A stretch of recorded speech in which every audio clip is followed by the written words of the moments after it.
महाप्रभु श्री जगन्नाथଙ୍କ अपूर्व महिमा और आशीर्वाद हेतु एरसोमा स्थित ओरनाल ग्रामवासी द्वारा नूतन जगन्नाथ मंदिर प्रतिष्ठा उत्सव महासमारोह अनुष्ठित हो 23 तारीख रु 28 तारीख पर्यंत ग्राम में भक्तिमय परिवेश सहित मंदिर खूब शोभा पाउछि। 24 तारीख कलश यात्रा रे शह शह पुरुष महिला जपातिगिरिया नदी पूर्ण कलश जल आनी एरसोमा बजार परिक्रमा करी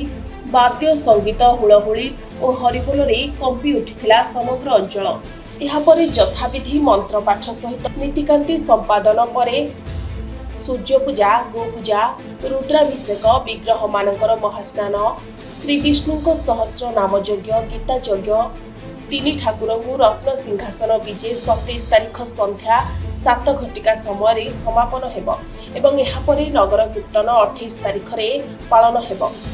एटा माने आश्चर्य कथा जहाँ छोट मंदिर जड़े कर सुहास बाबू सीटी रही बोली किंतु ठाकुर इच्छा नाला मुझे बड़ जगह जीवी जहाँफल जो दुई जनकर उद्यम आम ग्रामवासी मैंने गुंडीची मूषा परी सहित साथ दे ए कार्य को आग को गढ़ी आम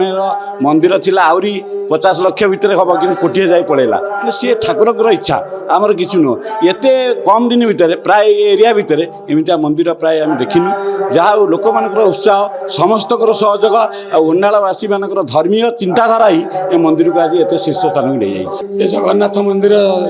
आगुरी छोट आकार थिला जे जतले ये ग्रामर आमर दुई भाई चिंता कले मंदिर को बड़ नुआ मंदिर करने तो से आमको बसाई ग्रामर सब लोग बसाई तार कमिटी तैयारी करते आमको जहाँ सहयोगर मागी आम संपूर्ण सहयोग गुंडीची मूषा भली आम समस्त सहयोग देचु। आ गोटे आलौकिक कथा हूँ जे आम जमती आम जगन्नाथंकर आज्ञामाल आम जाइलु ग्राम जो दिन आज्ञामाला नहीं आसिलु आम देखिलु आसी ग्राम में पहुँचीचु आमर वास्तु पूजा हम किंतु से दिन इंद्रदेव एते दृष्टि देले जे माने एगुड़ा शुभ संकेत देले किछि वर्षा किछि नथिला तार संकेत किछि नथिला हठात आसिला इंद्रदेव वर्षा कले तो आम से दिन जानी गोटे किछि शुभ सूचना आसिलानी आ सेबेठारु काम आमर आरंभ होला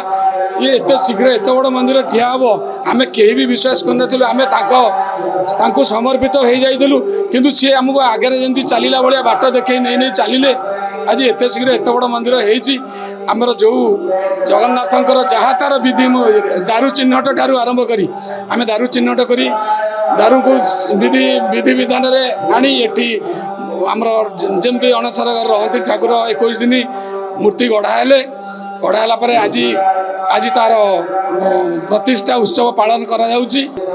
छोट जगन्नाथ मंदिर करिवार परिकल्पना नहीं जगन्नाथ मंदिर भी तैयारी सरथला किंतु से तो नीलाचल बासी नीलामय तांकर इच्छा हलानी सेठी विजय करिवा पई तेणु एई गाँर दुईटी पुओ सुपुत्र बाबाजी चरण स्वाई पुत्र तपन स्वाई और मकर स्वाई पुत्र नरेंद्र स्वाई तांकर एही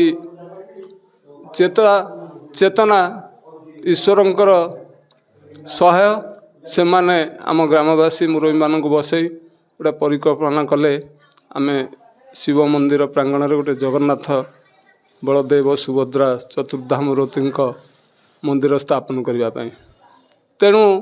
ग्रामवासी आम मुरबी मान समस्ते संपुक्ति देले आ से कार्य चलिला किंतु आमर आशा नथिला एते बड़ मंदिर